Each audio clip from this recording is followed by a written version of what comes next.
Este 2015 puede ser un año decisivo para el cambio climático. Ante la celebración de la Cumbre de París sobre el tema, hace unas semanas Estados Unidos se comprometió a reducir un 28% sus emisiones de CO2 a la atmósfera. Pero, sin embargo, según la periodista y ensayista Naomi Klein, la culpa del cambio climático no es del dióxido de carbono, sino del capitalismo. Klein, que presentó hace unos días su último libro, Esto lo cambia todo, el capitalismo contra el clima, denuncia la guerra que el sistema económico está librando contra la vida en la Tierra y, entre otras ideas, propone reemplazar los combustibles fósiles, saltarse las reglas del libre mercado y poner freno a las grandes compañías. Una auténtica revolución para salvar la Tierra. Naomi Klein presentaba hace unos días su último libro en Madrid y veíamos esta enorme cola de seguidores de la periodista y activista canadiense, autora de libros tan reveladores como No Logo y La doctrina del shock. En este último título, Esto lo cambia todo, el capitalismo contra el clima, Klein tiene claro que para frenar el cambio climático hay que cambiar el modelo económico. La tesis del libro es que el cambio climático puede y debe de considerarse como una crisis en sí mismo. Así lo reconoce la gran mayoría de la comunidad científica. Haremos un enorme favor al progreso cuando asumamos que hay que tener en cuenta el cambio climático no solo en los buenos momentos de la economía, de boom económico. Es algo de lo que no podemos olvidarnos en etapas de crisis económica.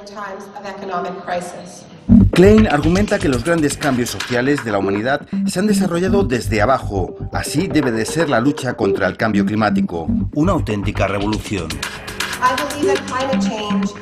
Pienso que la lucha contra el cambio climático es la mejor narrativa alternativa a la brutalidad de la lógica capitalista. Nuestro modelo económico no debe de tratar solo de trabajadores, de comunidades de servicios públicos, sociales, sino también del apoyo al sistema que hace posible la vida en nuestro planeta, la Tierra. Y el mejor ejemplo lo tenemos en cómo la crisis económica del 2008 se utilizó para sacrificar el planeta, al igual que a mucha gente aquí en el sur de Europa.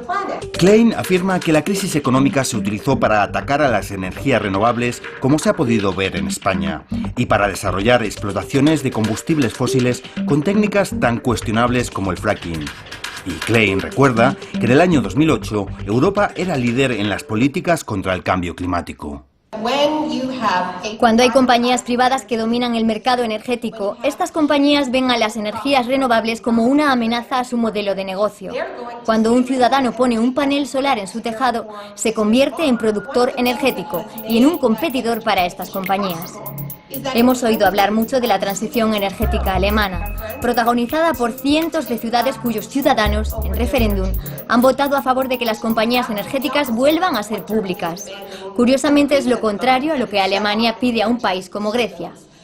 Los gobiernos del sur de Europa tendrían que decirle a Alemania que van a dejar de hacer lo que Alemania les dice que hagan y van a hacer lo que Alemania hace realmente. Para Klein, el cambio de modelo pasa por un cambio de modelo económico, que no está necesariamente representado en las políticas de los partidos de izquierda. Vemos el conflicto que hay entre gobiernos de izquierda o de centroizquierda en Latinoamérica con comunidades indígenas que están en contra de las políticas extractivas para fomentar el crecimiento que se está desarrollando en este continente. Por otro lado, el discurso de Tsipras está también basado en el crecimiento. Sería mucho más desestabilizante si Tsipras le hablara a Merkel de cambio climático. La situación es tan crítica que ya no podemos cerrar los ojos por más tiempo por el bien del planeta y por un sistema económico más justo y sostenible.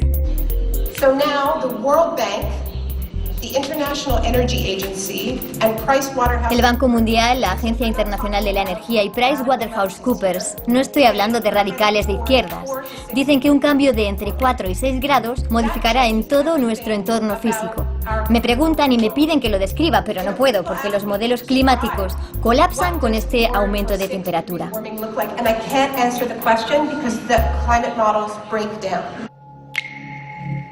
Bueno, ya ven, muy negras previsiones si no hacemos nada para pararlo.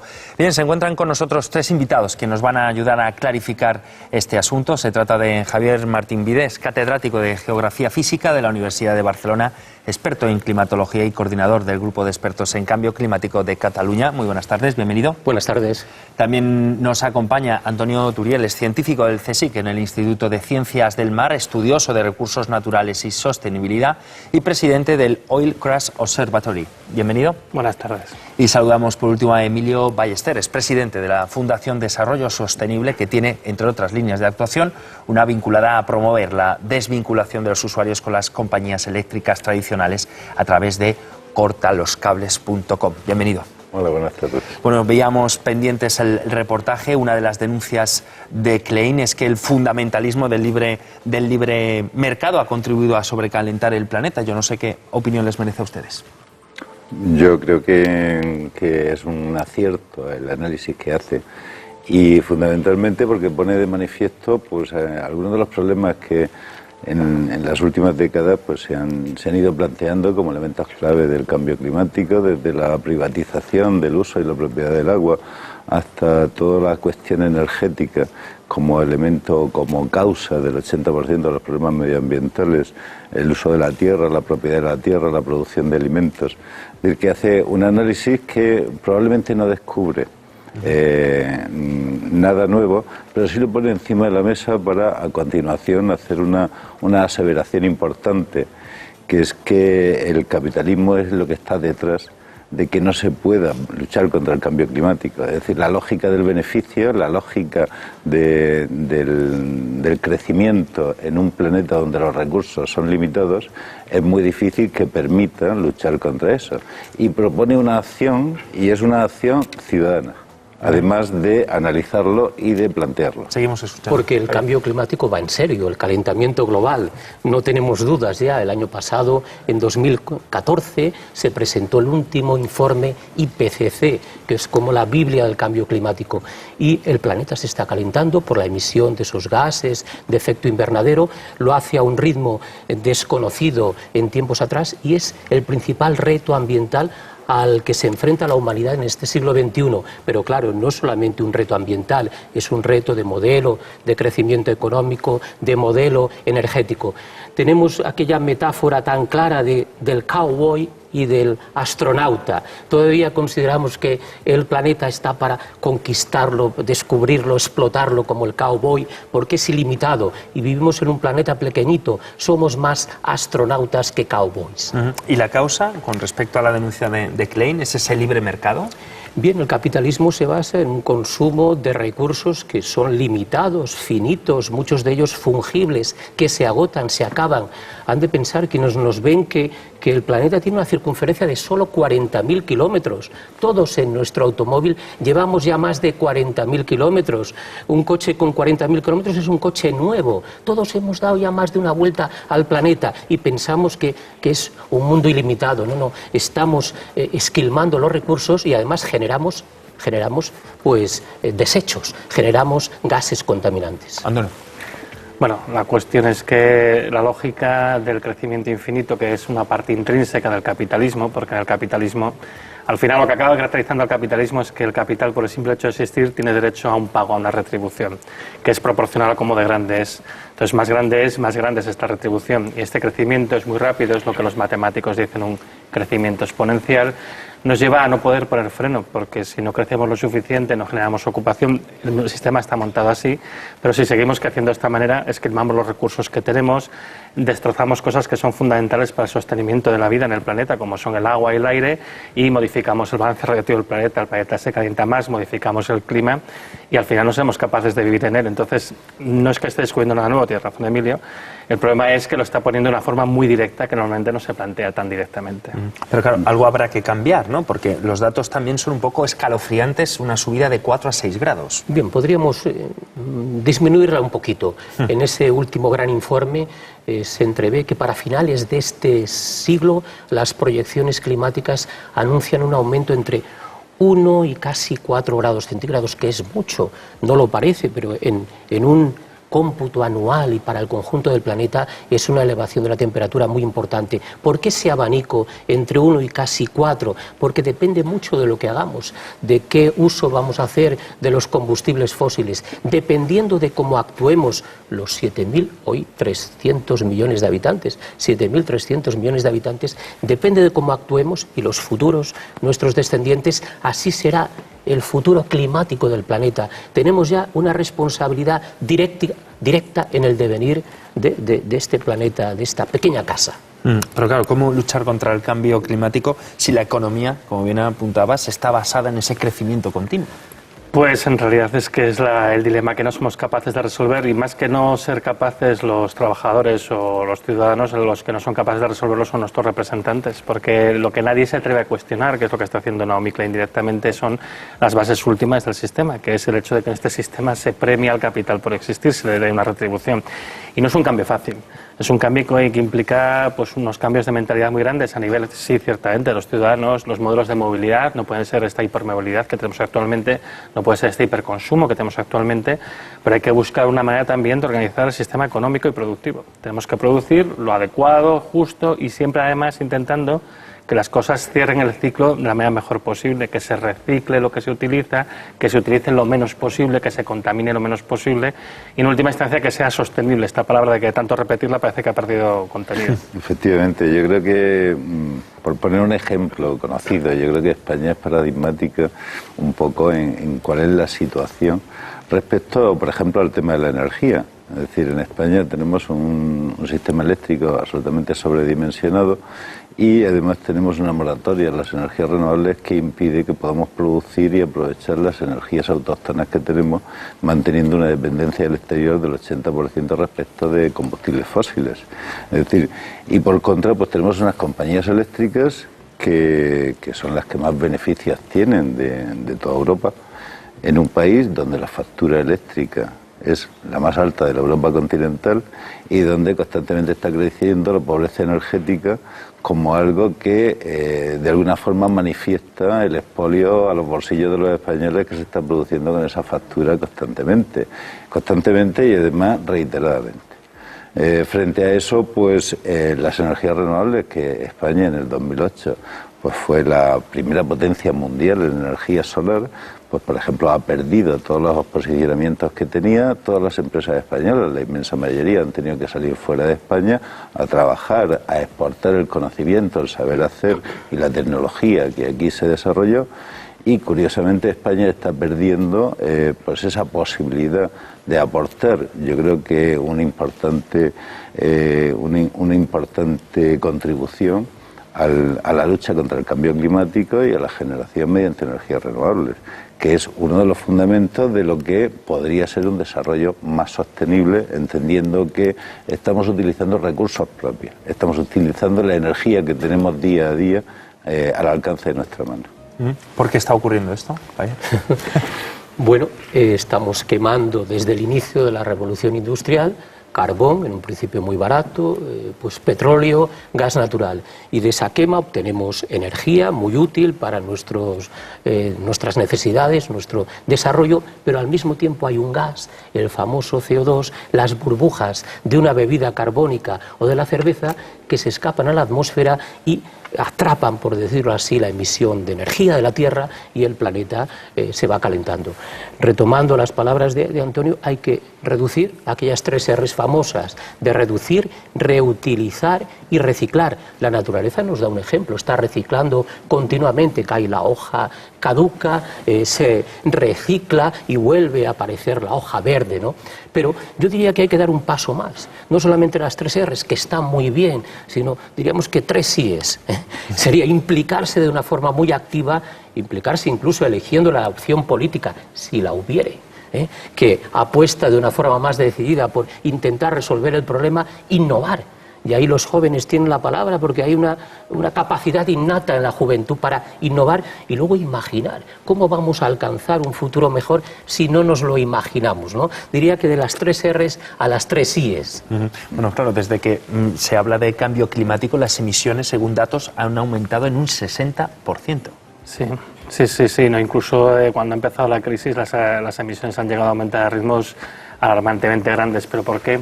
Porque no queremos bajarnos, digamos, nuestros responsables económicos y políticos, porque también influyen muchos responsables económicos, intentan mantener el crecimiento a ultranza, y lo que se ha hecho, por ejemplo, es recurrir más al carbón. El carbón emite más CO2 por unidad de energía producida. Entonces hemos intentado ir hacia adelante para mantener el sistema como está. El problema que nos encontramos ahora es que el sistema ya no es estable. El sistema no solo es insostenible, que lleva mucho tiempo siéndolo, sino que ahora mismo ya no es estable, está empezando a colapsar, está empezando a dejar mucha gente en la exclusión, en el paro, la pobreza energética viene de ahí, ¿no? Los problemas que tienen muchos ciudadanos españoles hoy en día para llegar a fin de mes vienen de que cada vez hay menos para repartir en un sistema que es como un globo que crece, que sube y que sube. Entonces tendremos que empezar a plantear una manera muy diferente de hacer las cosas, no basada en crecer y crecer, porque ya no es posible, porque los combustibles fósiles ya no dan lo que daban, los combustibles fósiles que nos quedan son combustibles caros, difíciles de extraer, que generan más impacto ambiental, que ni siquiera los podemos producir a la velocidad que los producíamos antes, con lo cual nos está empezando a disminuir la renta energética, estamos cobrando menos energía a final de mes, más difícil de conseguir, hay gente que ya ni siquiera la tiene, y esto va a seguir así, este proceso no se va a detener. Entonces esto crea una gran inestabilidad en el sistema. ¿Por qué decían en el caso de países como España se abandona la apuesta por las energías renovables? Pues porque como hay que mantener como sea el sistema, se ha recurrido a lo que sea, al fracking, al carbón, al lignito. En Alemania su revolución energética tiene una componente de lignito que no es despreciable. Tenemos que pensar muy bien cómo queremos hacer lo que viene a continuación, porque se pueden tomar muchas decisiones erróneas, y ahora la clave es entender hacia dónde queremos. Pero claro, la solución, Emilio, pasaría por cortar los cables. Bueno, yo creo que precisamente la conclusión a la que llega Naomi Klein en su obra es la movilización social y la movilización ciudadana para cambiar el modelo. Y no ya el modelo energético, sino también el modelo económico y probablemente pues de modelo de sociedad y de forma de vivir. Pero dentro de eso el paso a la acción se empieza como siempre, se empieza desde abajo y se empieza poco a poco. Desde la Fundación Desarrollo Sostenible lo que hicimos fue un análisis de la situación, de decir, bueno, ¿qué se puede hacer en este país? En un país donde están proscritas las energías renovables, donde se castiga a aquellos que invirtieron en energías renovables, donde además no se permite que cada uno aproveche su sol o su viento o la posibilidad de las olas del mar para producir energía e intercambiarla dentro del sistema eléctrico. Eso no está permitido. Es decir, la única opción que vimos desde la Fundación era la opción de separarse del sistema. Nos separamos del sistema y nos hacemos independientes del sistema eléctrico. Creamos nuestra propia fábrica de electricidad. ¿Eso ha hecho Alemania? Es decir, que ha generado 400.000 puestos de trabajo y casi 1 millón de hogares. ¿Ya tienen, digámoslo así, esa autosuficiencia eléctrica? No, lo que hace Alemania es el sistema que está haciendo muchos países europeos, Estados Unidos y bastantes países latinoamericanos y del resto del mundo, que es lo que se llama el balance neto. Es decir, te permite a cada usuario que produzca energía en su propia vivienda y que la intercambie con el sistema eléctrico, de tal forma que yo produzco, consumo, la que me sobra se la doy al sistema eléctrico y cuando a mí me falta, porque es de noche y no hace sol, por ejemplo, no hace viento, la cojo del sistema eléctrico y se compensa. Es decir, tanto le he dado al sistema, tanto he recogido del sistema y he compensado. Eso es lo que se llama el balance neto. Eso no está permitido en España porque no está regulado, no está en la ley, no existe. Pues por lo tanto, una empresa pública más que privada. Claro, es decir, entonces, y eso no está permitido en España fundamentalmente porque dañaría los intereses de las compañías eléctricas españolas que verían bajar su facturación. Y eso es probablemente lo que está detrás de todo esto, que es la lógica del capitalismo que hablábamos. Frente a eso, ¿qué decimos?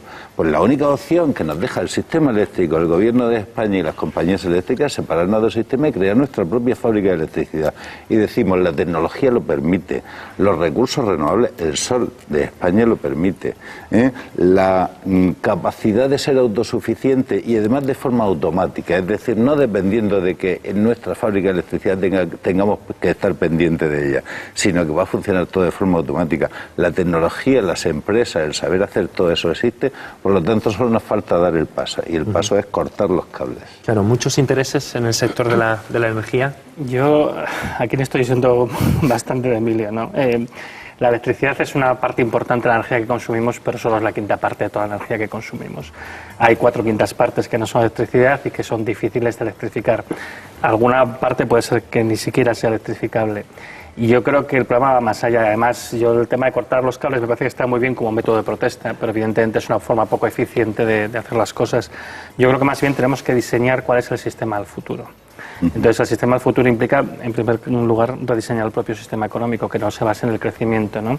No tenemos que olvidar que esas placas fotovoltaicas pues, han sido hechas en una fábrica con un gran consumo de combustibles fósiles, que justamente es una de las cosas que está en compromiso por sus emisiones y por su escasez creciente.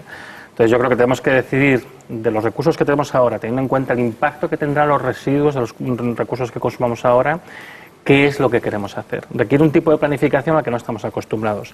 ¿Es posible electrificar una parte importante del consumo energético actual? Puede ser, lo que es bastante complicado. También es verdad que la energía renovable se puede aprovechar de otras maneras no eléctricas y que a veces más eficientemente, ¿no? Pero sin un gran debate a nivel social, sin hablar de estas cosas con detalle, sin analizar exactamente qué es lo que conviene y superando a veces intereses económicos cortoplacistas, que es lo que impone el capitalismo, el corto plazo, el balance de resultados semestral que tiene que presentar el consejero delegado a su empresa, que es normal y tiene que haber beneficios y tiene que subir y demás. Si superamos esto y lo planificamos correctamente, puede ser que sepamos hacia dónde ir, pero ahora estamos moviéndonos en una cuerda floja. Si nos equivocamos, puede ser que después no sea fácil rectificar y que haya consecuencias. Hay que actuar ya. Yo creo que no, que estamos de acuerdo. Es decir, yo estoy hablando de lo que es la acción ciudadana en este momento, en un momento donde todas las posibilidades y todas las alternativas están cerradas por el propio marco legal. Y tú nos estás planteando que hace falta redefinir un modelo en el que estamos absolutamente de acuerdo. Pero obviamente para que eso ocurra hay que forzarlo, hay que hacerlo, hay que empujar. Y ese es el trabajo que nosotros desde la Fundación estamos intentando hacer, empujar a la sociedad para que presione a nuestros políticos, a nuestros gobernantes y a aquellos que no quieren cambiar su modelo de negocio dentro del sistema eléctrico español, a que lo cambien y a que abran un poco la puerta hacia un planteamiento que es de democracia energética y donde todos podamos producir y consumir, no solamente ser consumidores. Escuchemos al profesor. Yo valoro muy positivamente la iniciativa de Emilio por lo que supone de implicación personal desde abajo. Y también estoy de acuerdo con Antonio en que hemos de ver qué modelo queremos de desarrollo económico, futuro y modelo energético. Y tenemos que volver otra vez al concepto de desarrollo sostenible, que es un concepto muy manido, un poco impreciso, pero que nos dice que tiene 3 pilares y uno más. Un pilar es, bueno, avanzar económicamente, otro el respeto ambiental y otro la inclusión y la equidad social. Sociedad, economía y medio ambiente. Y añadiría un 4º pilar, y es la cultura y la educación, sin los cuales no hay futuro, con toda seguridad. Claro, en esa educación pasa por educar en un crecimiento, digámoslo así, sostenible, pero de crecimiento, porque claro, en un mundo tan globalizado, no sé si es posible. Sostenible es un imposible. A ver, yo muchas veces me dicen, yo la mejor inversión que he hecho en mi vida son mis hijos, porque cuando nacieron crecían al 10% anual, tenían un rendimiento buenísimo. Pero lógicamente llega un momento, todavía no han llegado pobres, que llegarán a su adolescencia y empezarán a crecer mucho menos y llegará un momento que estacionarán.